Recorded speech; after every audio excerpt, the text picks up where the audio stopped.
Hello, bachcho. Let's read this question. So this question says Lenz law provides a relation between option A is current and magnetic field, option B is induced EMF and the magnetic flux, option C is force on a conductor in magnetic field, option D is current and induced EMF. Okay, तो चलिए अब हम इस question को start करते हैं।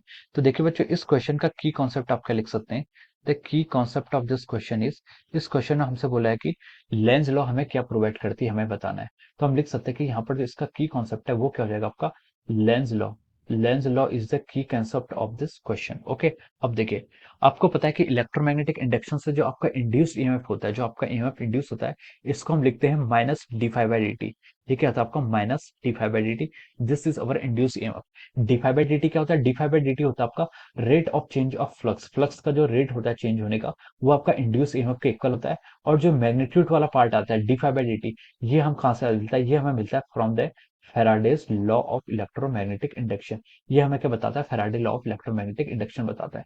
लेकिन जो आपका नेगेटिव साइन है, ये नेगेटिव साइन ये आपको कहाँ से आता है, लेंज लॉ।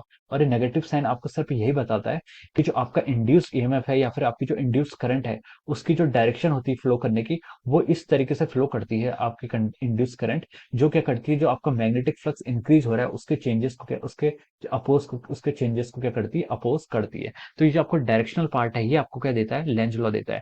आपका जो मैग्नीट्यूड वाला पार्ट है वो आपको फैराडे लॉ से पता चलता है, और जो direction of the induced current है वो आपको कहां से पता चलता है, दिस इज उसको हम कहां से फाइंड आउट करते हैं, लेंज लॉ की हेल्प से फाइंड आउट करते हैं। अब इसको आप ऐसे भी समझ सकते हैं, मान लीजिए आपके पास क्या है, कोई करंट कैरिंग कॉइल है, ये आपकी करंट कैरिंग कॉइल है, ये आपने क्या रखी है, किसी मैग्नेटिक फील्ड में रखी है, ठीक है। ये आपकी करंट कैरिंग कॉइल है बेसिकली, ओके। और इसके मैग्नेटिक फील्ड में रखी है, मतलब यहाँ पर आपने एक मैग्नेट लेकर आए, we bring a magnet nearer to this current carrying coil. ये आपकी क्लोज लूप है, ओके।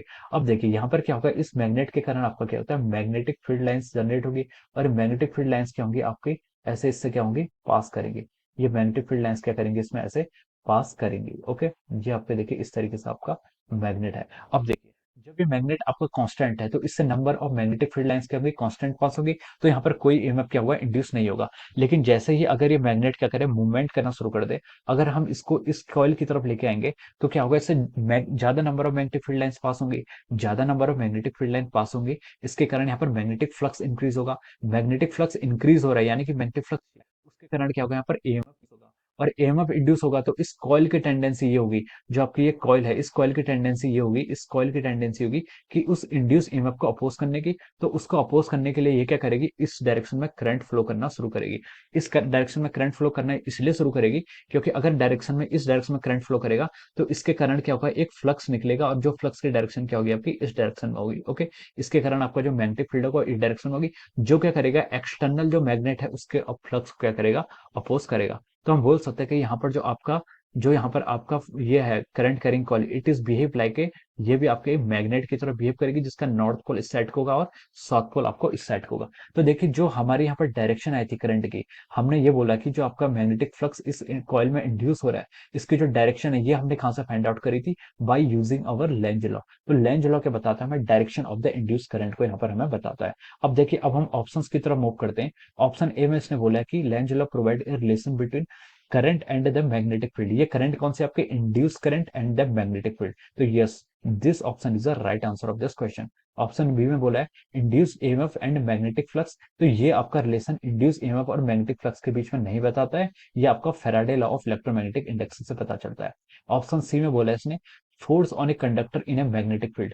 ये F equal to I into L cross B, ये आपका लेंज लॉ से पता नहीं चलता है। डी में बोला है इसने करंट एंड इंड्यूस ईएमएफ, ये भी आपका क्या हो जाएगा, रॉन्ग हो जाएगा। ये सिर्फ आपको करंट और मैग्नेटिक फील्ड की डायरेक्शन को यहाँ पर बताता है। It gives the relationship between the current and the magnetic field, okay. तो हम यहाँ से लिख सकते हैं जो आपका ऑप्शन ए होगा, option A will be the right answer corresponding to this, और option A is correct answer of this question, okay. Option A क्या हो जाएगा यहाँ से आपका राइट आंसर हो जाएगा।